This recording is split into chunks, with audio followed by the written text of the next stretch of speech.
here on yet another signature hole at Winthrop, 7 feet with water left, OB right. Larry, with a safe shot, throws a straight shot that's going to hyzer back a little bit off to the right-hand side. He should have a hyzer shot approach to the basket. One of the few fairways where OB is not in the center of the fairway, and these guys can actually throw a roller or rip an air shot with not as much fear as every other shot, Julie.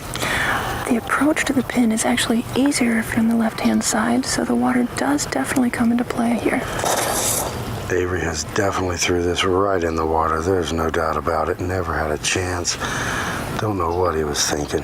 The idea there was to throw something understable directly at the basket, have it flip up, but that did not flip up. Avery had almost caught Ron Russell there as he was one stroke behind. Going to make it hard on these last 3 holes if he continues to throw like that. Scott Martin now, I expect we'll see a big power shot out of him. Now he's got the liberty to throw it out over the water and have it hyzer back in safe, and this will put him in a very good spot. Oh, that is really a tough shot to throw as he pats his heart as he had a little rise of heartbeat. Ron Russell now is lining up the roller. I have seen Ron hit the wall with a roller here in practice. That is definitely a possibility. It's a huge, huge shot, but Ron is capable of doing it. It looks like he got over on it a little bit, and it's hooking up a little, but he's going to burn out. Still a great drive for distance-wise with that shot. He missed it just a little. Larry Leonard from about 275 feet. As you said, Julie, out to the left gives you a much straighter approach. Larry's now got to deal with some trees leading into that green, and if he throws a fast shot, he could skip right by that green. That's true. It's hard to tell whether he's got an open hyzer shot or if he's going to have to throw something flippy through the middle of those trees. He's looking at a straight hyzer shot, and there it goes by the green. Oh, no, the tree has knocked it down, and it looks like it's just going to be a par for Larry. Scott Martin now from about 270 feet, maybe 265. Wind is really starting to pick up as the storm's coming in. Scott's in a good position here. He's got a left-handed hyzer shot towards the wall. He's going to try to get it. That's a good-looking shot. That's a nice shot. He's throwing it right on the bucket, and that stays on the green very close. A great shot by Scott. He'll get a birdie on this hole, and it looks like he will tie himself back up with Larry Leonard. Avery Jenkins here after his early release drive, looking to get up and down for the par. He has a nice open shot towards the basket. Oh, Avery has let an early release go again, and I don't think it's because he's tired. I'm not sure why. That's 2 in a row. Hard to keep your focus for 18 holes on this course, Julie, as I'm sure you can attest to. That is very true. I think it's more of a mental challenge than a physical challenge out here. Here's Ron Russell now. Ron, looking to go straight at the green after a huge roller, even though he missed it a little, has made a nice shot, and he should have a solid birdie effort there.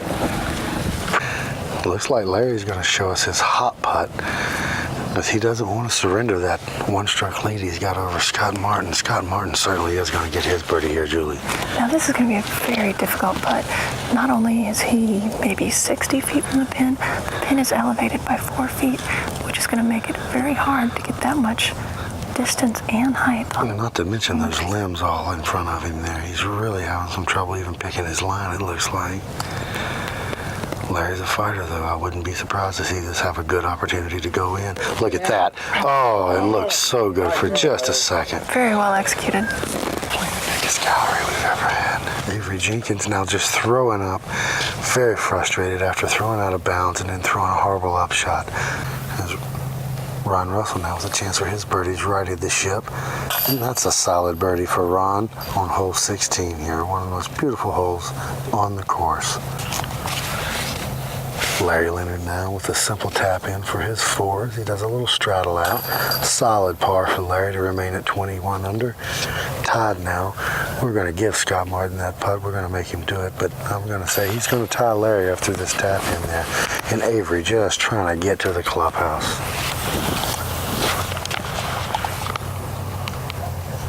Excellent birdie by Scott Martin here late Sunday afternoon to catch Larry Leonard, as they're now tied on the second card at 21 under par. Here we are, hole 17, Julie, 228. The island shot with the hay bales. Probably one of the most captured shots ever in 1999. Kenny Climo aced this hole. This is not a difficult shot at all, but man, this is an intimidating tee. You have to land inside that circle or you re-tee. Certainly is. One to get in a birdie here before going to hole 18. A very tough closing hole. Scott puts it out over the water, hit it right at the bucket, and he gets up and over the OB, and he's going to have to re-tee, and that's going to be enough probably to separate him and Larry Leonard. Ron Russell now with his mid-range disc. He's got his favorite blue disc this weekend, and I'd expect him to go straight at this, Julie. Yeah, I think that's a good call on this one. He can control this just very well, and a straight-at-it shot is exactly what he did. Absolutely beautiful, and he's going to have himself a drop-in birdie for 2 in a row, and Ron has righted the ship.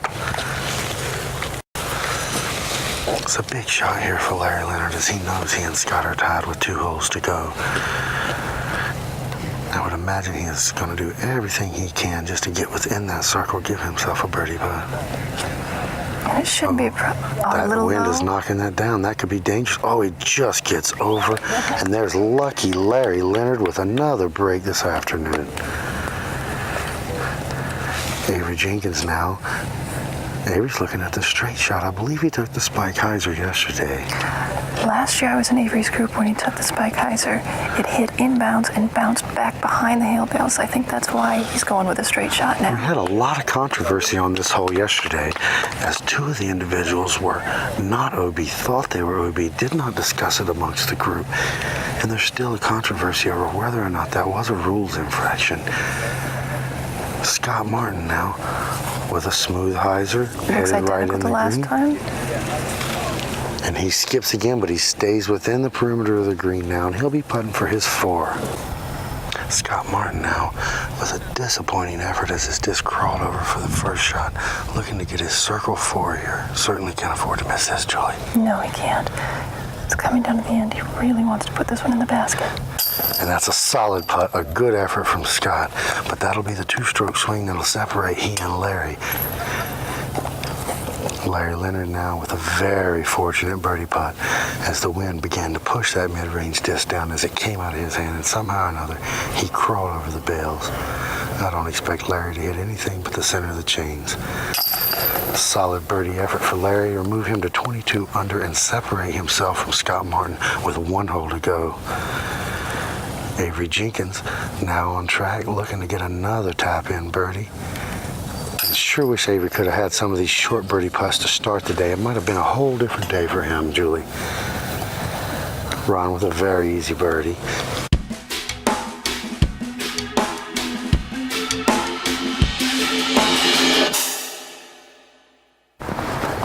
Hole 17, 228 feet. Island shot, OB everywhere around. And Gangloff, some controversy with him on this hole yesterday. And he's looking for a repeat, as he appeared to be off the edge and into the water for an out-of-bounds penalty. And the marker there indicates, yeah, he did go out. He did go out. Now, the situation that arose yesterday was that it appeared to go out of bounds, but in fact it had not. Some additional strokes were taken. And we'll pick up that story first. Here's Young.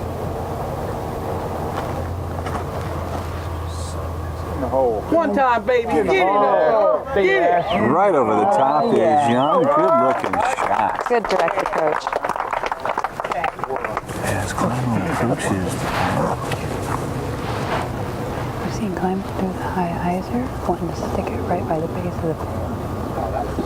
He has aced this hole in previous years, and darn near got it again. Barry will probably choose the same route. It was a nice safe route if you want to make it inside that circle.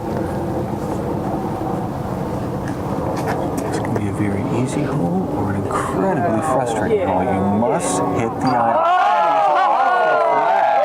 Or ring it. The line don't get much better than that. Now Gangloff for his second shot. He does have to repeat because he didn't stick it inside the circle or putting green. And this one's looking safe. There you go, Chris. And better than the situation yesterday. Worm, 20 feet for the deuce. He called us birdie, birdie, birdie. He's got one, sitting good for two. He's had a little bit of a putting wall. He did manage to at least hit the basket, where earlier in the round he couldn't even manage that. Now gang off for two. Picking up on the story, yesterday one shot appeared to go OB. He played two professionals that were not called. Then it appeared that indeed the first shot was in bounds. Tournament director made the call. He got to play the first shot. No penalty strokes were assessed, and he ended up with three. But on this hole, it is going to be a four.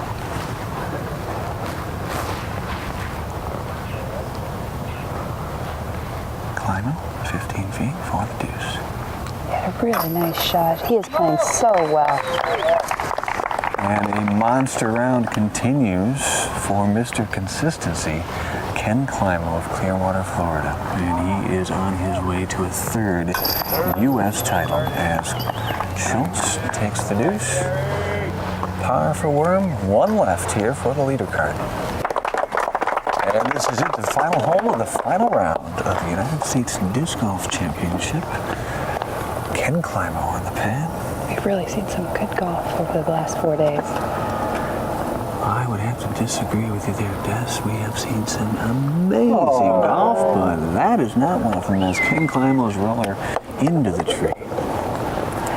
Good positioning on this hole is they want to play up towards the clubhouse. You can either do it by a roller like Climo attempted, or you can do a hair shot. But you do want to be as far up on that hill as you can be. 18 is 560 feet. Look out for the rollaway. Here is Schultz. He's holding a good line right now. And he hooked up on that one real nice yesterday. His roller shot ended up OB right.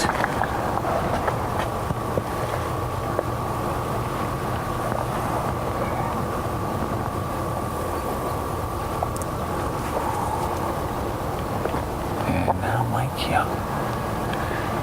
He has shot some terrific golf, including a 9 under par yesterday. He's going to air it out on 18. He really wants a strong finish. That's a great shot, long in the middle. So Worm busting it out on 18 with a huge air shot. And finally, Craig Gangloff.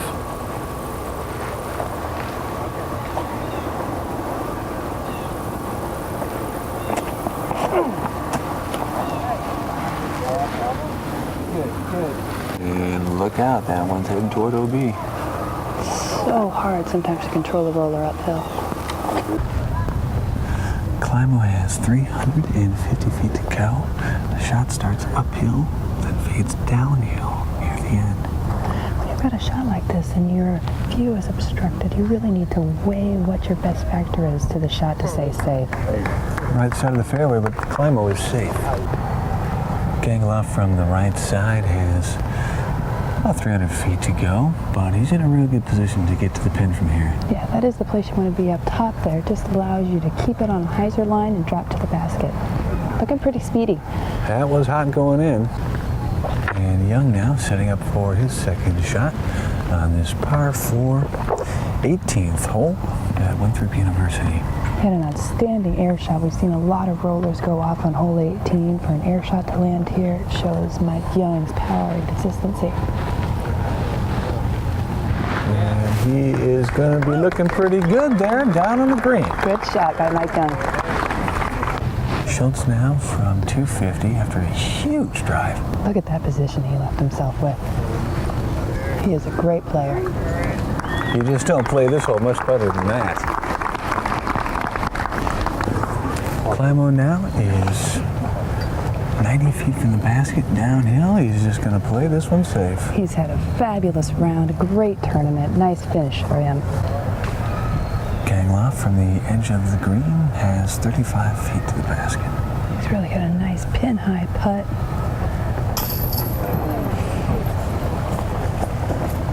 Just fell out left.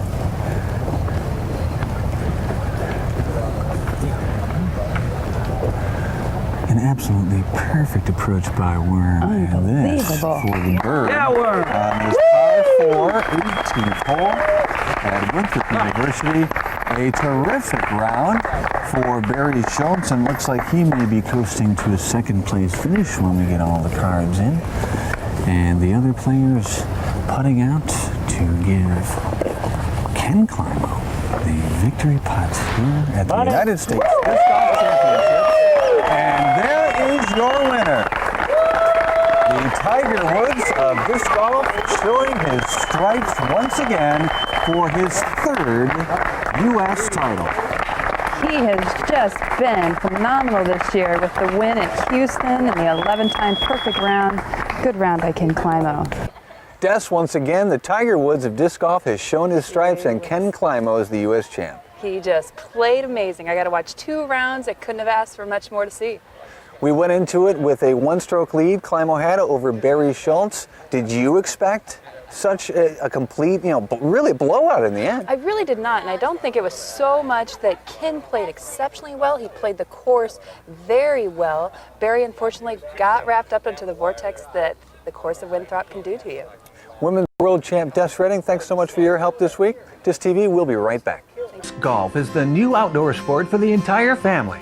This environmentally friendly game is now being enjoyed by hundreds of thousands of players on over 1,200 courses worldwide. For the past 25 years, the Professional Disc Golf Association has been there, guiding disc golf into the future. The PDGA is an international nonprofit member organization that serves both professional and amateur disc golfers. The Professional Disc Golf Association, guiding disc golf into the future. Craig, some controversy arose yesterday in the 3rd round, hole 17. Tell us what happened. Hole 17 has sort of a unique set of out of bounds. Bales of hay make a circle on most of a circle, and then the water is the out of bounds on the left, and you need to get your drive in the circle or else you have to re-tee. Well, my first shot went a little bit left, hit inbounds, and appeared to dribble into the water. I had never seen one dribble over the edge that had stayed inbounds, so we proceeded to throw another shot as if we were supposed to off the tee and try and get it in the circle. Well, my second shot didn't go in. Well, my third shot finally made it in the circle, but then we got up there, and apparently there was a tuft of grass, a piece of earth that had sort of settled away from the bank, but had not detached itself. Jonathan Poole, tournament director, came over and made a ruling that it was inbounds, and I was able to putt without the penalty strokes, and I missed the putt. Got a 3. But a 3 to me at the time was a whole lot better than a 6, so we were happy about that. I didn't know there was any controversy about the call until I heard something about it this morning, that someone suggested there maybe they should have been counted as practice throws instead of provisional throws. That was the first time I heard about it, so I went to see Jonathan, and he said no, there was no reversal of the call, and we played on. There was never any mention of it during the round. All the guys in my group seemed to be okay with the way we played the hole. One of the other players in my group actually did the same thing. He threw one in the water, or it appeared to go in the water. He stuck on another tuft of grass. His second shot, however, did go in. We were both able to take the shots from inbounds and then finish out the round. So don't know where the controversy is. I want to talk about the 4th round today, the clown hole. The clown You hole. had the craziest shot. It looked like it was a Scooby, but in fact it wasn't. What were you doing? I throw a thumb roller on my drive for that hole, and my delivery of the thumber is perhaps not what people are used to seeing. I hold the disc in such a way as it confuses a lot of people as to what it is that I'm going to throw before I let it go, because I hold it upside down. Yeah, show us what you did. I'll show you what I do. Now, a lot of people, when they do a thumb roller, they pack their whole thumb into the rim like this, and when they throw it, they're pretty much just throwing it right here, just like that. Puts a lot of torque on this part of your arm. Well, I hold the disc a little differently. I put my thumb up into the rim this way and cock the disc back this way. And so when I throw it, I let the disc kind of roll over my hand. And if you do it just right, you can get an awful lot of power on it. And that's been a favorite of mine, and I'll tell you, there's nothing much more fun than watching people shake their head after you throw that and you make it work. It's kind of fun. It was super cool and a great tournament for you, Craig. Congratulations. Thanks, Brian. Ken Climo, your 3rd U.S. title. How's it sinking in?